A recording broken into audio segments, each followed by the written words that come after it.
एक प्रश्न हो रहा है कि सोशल मीडिया पे हम इतने ज्ञान को पढ़ते हैं, ज्ञान की बातों को देखते हैं, हम उस पर अमल भी करना चाहते हैं लेकिन फिर भी नहीं कर पाते और नकारात्मकता हमें फिर आकर कहीं ना कहीं से घेर लेती है। ऐसा क्यों? अगर हम सिर्फ ज्ञान की बात ही करेंगे, उसको अपने जीवन में लेकर नहीं आएंगे या उसको लाने के जो तरीके हैं उसको नहीं अपनाएंगे तो वो ज्ञान हमारे भीतर टिकेगा ही नहीं। अगर मैं अभी आपसे बात करूं कि आपको कितनी ज्ञान की बातें याद है, तो आप जो भी इतने ज्ञान को पढ़ा है आपको अभी शायद कुछ भी याद नहीं आएगा,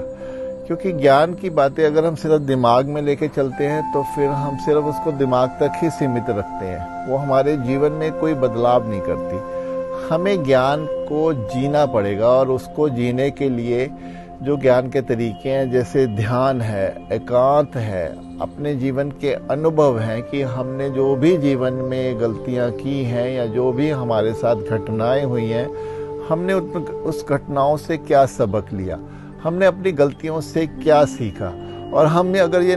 डिसाइड करके चलते हैं कि अब मुझे वो गलतियां दोबारा नहीं करनी है, या जो भी मेरी उस समय मुझे भावनाएं थी जो मेरी, जिससे हमें एक चोट पहुंची थी, ये चोट दोबारा ना पहुंचे, हम वो गलतियां दोबारा ना करें, तो फिर तभी ये ज्ञान हमारे भीतर, हमारे जीवन में आना शुरू होता है, हमारे भीतर टिकना शुरू होता है। यहाँ मैं एक और एग्जाम्पल देना चाहूँगा कि जैसे कुम्हार एक घड़ा बनाता है, लेकिन घड़ा जब तक पक्का नहीं होता तो उसमें पानी टिकता नहीं है। कच्चे घड़े में अगर पानी डालेंगे तो वो घड़े से निकल जाता है, घड़ा फट जाता है। इसी तरह जब हम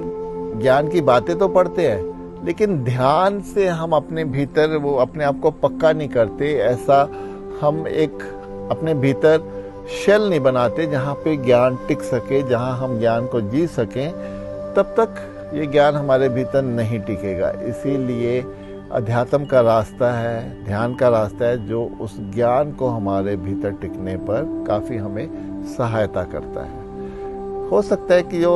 नकारात्मकता आप कह रहे हो वो तो हमारे भीतर शायद हमारे संस्कार पुराने जो हैं, हम